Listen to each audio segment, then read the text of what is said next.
Halo semuanya, kembali lagi bersama saya Wa'run, masih melanjutkan dari bagian sebelumnya yang setelah Tangsan melatih teknik rahasia sekte Tang ke teman-temannya, singkatnya, ia pun berlatih di malam hari demi meningkatkan kultivasi. Namun tak disangka di malam tersebut kedatangan sosok asing hingga pertarungan pun tak terhindarkan. Cerita berlanjut dengan si pria yang mengungkapkan bahwa Tangsan tak boleh dibutakan dengan dendam. Sebagai orang yang berpengalaman, tentu saja dirinya tahu perasaan Tangsan. Namun ingat, tujuan anggota penebusan dibikin untuk kebebasan umat manusia. Tangsan mengangguk sebelum menjawab kalau dirinya juga tahu masalah itu. Akan tetapi setidaknya inilah tujuan utamanya untuk masuk ke anggota penebusan. Sehingga jikalau si pria menyetujui persyaratannya, maka ia akan bersedia bergabung. Mendengar hal itu, pria itu tidak mempersalahkan. Terlebih Tangsan harus melewati tes darinya terlebih dahulu. Intinya, Tangsan boleh meminta apapun jika tesnya sudah lulus. Saat pria itu selesai berbicara, Tangsan tersenyum tipis sebelum bertanya bisakah pertarungan ini dimulai. Membuat si pria yang mendengarnya menjadi emosian. Dalam hati ia bertanya-tanya kenapa bocah yang dihadapinya tersebut sama sekali tidak takut dengannya. Belum sempat terheran-heran,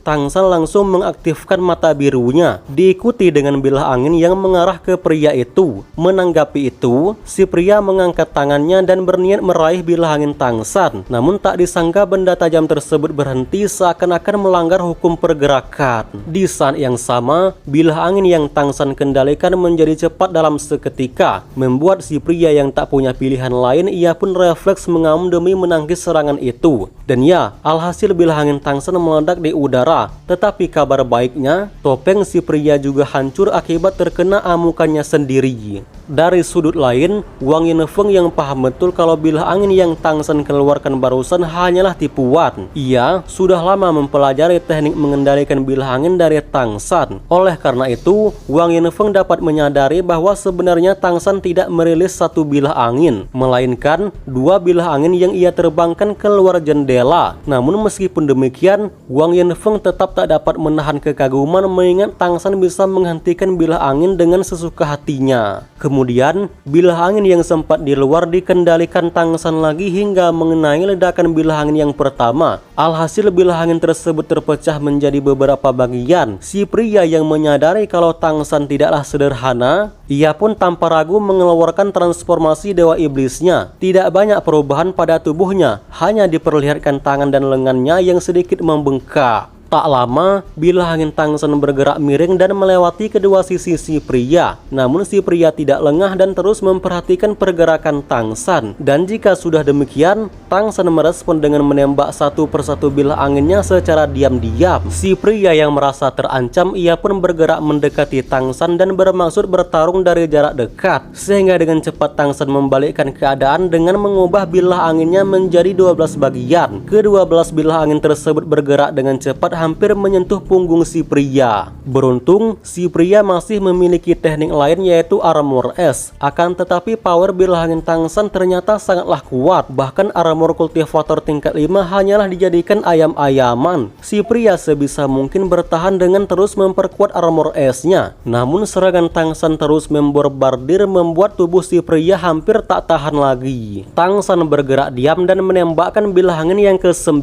Si pria yang sudah tak tahan ia pun terlihat pasrah dan merelakan tubuhnya terkena serangan. Menyadari kalau si pria sudah tak mampu bertarung, Tangsan menghentikan 3 bilah anginnya sebelum menghilang di udara. Segera setelah Tangsan berhenti, si pria memandang bocah itu sebelum menunjukkan wajah tak percaya. Tingkat 5 melawan tingkat 4 namun terus ditekan bagaikan tak ada perlawanan. Dan yang paling penting, Tangsan sengaja menghentikan 3 bilah anginnya. Dengan tenang Tangsan memandang si pria dan menanyakan kondisinya. Si pria mengangguk pertanda ia baik-baik saja. Lalu ia pun bertanya siapa yang mengajari Tangsan teknik mengendalikan bilah angin seperti tadi. Tangsan hanya terdiam sebelum memandang Wang Yinfeng. Wang Yinfeng pun terkejut hingga menjelaskan kalau dirinya juga tak tahu kenapa Tangsan bisa sekuat itu. Tangsan sangatlah cerdas dan mampu bikin teknik kultivasi sendiri. Dalam hal kontrol, dia telah melampaui gurunya. Jika ada yang berpikir kalau tingkat 5 sangatlah lemah, tingkat 5 bisa dikalahkan dengan mudah, maka tentunya kalian sudah salah. Dijelaskan bahwa sebenarnya si pria masih memiliki kartu as untuk mengalahkan Tang San. Namun karena area pertarungannya begitu sempit, si pria memutuskan mengalah. Terlebih lagi ini hanyalah tes. Si pria mengangguk saat mendengar penjelasan Wang Yanfeng. Meskipun kultivasi sang guru tidaklah tinggi, namun bisa mengajarkan sampai muridnya menjadi begitu hebat, itu berarti didikan sang guru cukup terpuji. Sebelum pergi, si pria mengungkapkan kalau dua syarat yang Tang San minta seharusnya tidak masalah. Nanti dirinya akan melaporkan ke anggota penebusan dan meminta supaya dipermudah. Lalu pria itu membuka jendela dan melompat sebelum hilang dari pandangan. Sampai sini terungkap sudah kalau dari kota Kerry sampai kejadian malam ini ternyata semuanya sudah direncanakan Tang San. Saat pertama kali bertemu Xiaowu, dirinya sudah menyadari bahwa gadis tersebut bukanlah orang biasa. Menjual teh susu di pusat kota Kerry dengan tanpa adanya gangguan monster pasti latar belakangnya tidaklah biasa. Sementara saat pertama kali bertemu Gui Gui, Tang San juga sudah menyadari kalau perempuan tersebut merupakan anggota penebusan. Bagaimana tidak, ada seorang perempuan yang berani bikin penginapan di kota seberbahaya itu, artinya dia memiliki perlindungan yang aman. Untuk itu, Tang San sengaja bertarung berlebihan pada kompetisi tabrakan kemarin. Tujuannya supaya Baby Gui dapat melihat kemampuannya lalu diceritakan pada anggota penebusan. Dan benar saja, Baby Gui benar-benar menceritakan kehebatannya hingga malam ini datanglah salah satu anggota penebusan untuk merekrutnya. Jadi, Tang San bertindak impulsif kemarin bukanlah tanpa alasan, melainkan sudah ia rencanakan agar dirinya direkrut anggota penebusan. Sementara pria yang belum diketahui namanya itu sudah pergi, Wang Yanfeng bertanya apakah Tang San benar-benar mau bergabung ke anggota penebusan hanya untuk balas dendam. Tang San terdiam sejenak sebelum menjawab kalau dirinya ingin segera menjadi kuat, dan untuk mencapai semua itu dunia luar adalah solusinya. Terlebih, anggota penebusan juga bertujuan baik, dan menurutnya tidak ada salahnya jika ia bergabung. Mendengar hal itu, Wang Yanfeng langsung menyatakan kalau sebenarnya ia sudah lama menyadari bahwa adiknya merupakan anggota penebusan. Bahkan sang adik sudah sering mengajaknya bergabung ke anggota tersebut, namun ia selalu menolak dikarenakan mau hidup tenang. Ya, dirinya sudah lama bikin kenyamanan di kota Serigala Angin ini. Kenyamanan ini tak lain dan tak bukan hasil dari kerja kerasnya. Untuk itu, mana mungkin ia menghancurkannya. Meskipun ia tahu kalau tindakannya ini adalah pengecut, faktanya ia hanya ingin hidup tenang. Tang San yang mendengar ucapan barusan lantas ia meminta maaf karena telah membuat kegaduhan. Namun Wang Yanfeng menegaskan kalau Tang San tak perlu meminta maaf. Berdasarkan bakat Tang San, Wang Yanfeng begitu yakin kalau muridnya tersebut akan bergabung dengan anggota penebusan. Meski ia terbilang pengecut, namun di dalam hatinya selalu menunggu dan menantikan kebebasan umat manusia. Sementara menurutnya, Tang San lah yang mampu mengubah aturan benua ini. Oleh karena itu, kemanapun Tang San pergi, ia akan selalu mendukung. Sementara di sisi lain, diperlihatkan si pria yang muntah darah. Ya, alasan si pria pergi begitu cepat bukan karena terburu-buru ingin pergi, melainkan karena dirinya sudah tak tahan ingin batuk darah. Bagaimanapun juga, si pria merupakan kultivator tingkat 5. Betapa malunya jika batuk darah di hadapan bocah tingkat 4. Namun meskipun demikian, si pria tetap mengakui kalau Tang San adalah anak yang sangat berbakat. Lantas, ia segera pergi demi melaporkan masalah ini ke anggota. Berdasarkan bakat Tang San, alangkah baiknya jika dilatih dengan orang yang lebih senior. Singkat waktu, setengah bulan berlalu.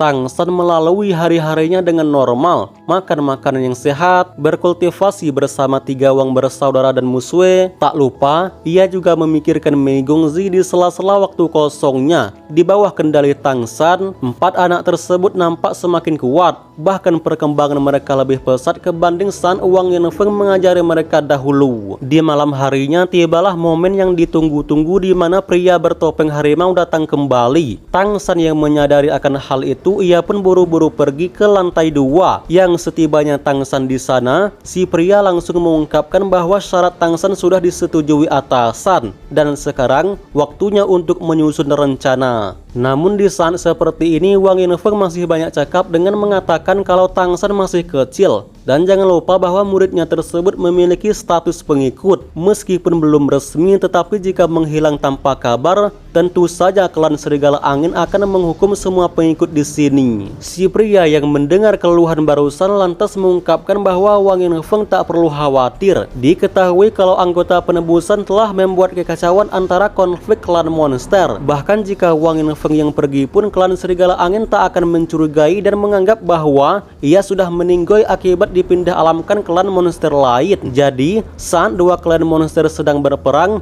ia akan memanfaatkan kondisi tersebut untuk melarikan Tang San. Saat Wang Yinfeng bertanya kekacauan seperti apa yang dimaksud si pria itu menjelaskan kalau dahulu Tang San pernah memindah alamkan klan Macan Tutul. Ingat, klan Macan Tutul dan klan Serigala Angin sudah bermusuhan sejak lama. Ditambah dengan kejadian hari itu, kedua klan tersebut sering bentrok namun dicegah oleh penguasa kota Kerry. Nah, ada pun rencananya kali ini ingin membuat kesalahpahaman lalu klan Macan Tutul menyerang klan Serigala Angin. Saat perang terjadi, Wang Yinfeng sebisa mungkin harus menjaga pengikut lainnya. Dengan demikian, seharusnya ide ini bukanlah hal yang buruk. Walaupun Wang Yinfeng setuju, namun ia mengingatkan kalau konfliknya jangan terlalu berlebihan. Jika tidak, takutnya klan Macan Tutul marah besar dan membahayakan para bidak yang dikurung. Meskipun ia bisa mengatasi pengikut, tetapi bagaimana cara mengatasi bidak? Dengan suara dalam, si pria menambahkan kalau organisasi penebusan akan mengendalikan konflik ini. Terlebih operasi ini dipimpin langsung oleh penetua anggota penebusan, sehingga jika memang ada yang tak betul, maka si penetua akan langsung bergerak. Wang Yinfeng mengangguk sebelum memandang Tang San seakan-akan memberi isyarat. Tepat ketika Tang San berkata aku tidak masalah, si pria akan memberitahukan rencana terperinci. Namun sebelum itu, ia mengingatkan agar Wang Yinfeng tidak menceritakan kepada siapapun termasuk Qiu Jing. Terlalu lama jika saya ceritakan rencananya di video ini. Intinya, si pria menunjukkan peta di mana tempat imam besar Serigala Angin, di mana tempat penguasa Serigala Angin, dan di mana konflik akan dimulai. Saat konflik terjadi, Tang San hanya perlu pergi mengikuti arah peta yang ditandai, sementara tugas Wang Yinfeng menjaga pengikut lainnya. Jika pertarungan sudah berakhir, Wang Yinfeng tinggal menangis dan mengabarkan kalau Tang San sudah diculik oleh klan Macan Tutul. Dirasa Tang San sudah paham, si pria memutuskan kembali ke markas anggota. Ia akan mengatur rencana ini sebaik mungkin. 2 hari ke depan ia akan kembali lagi.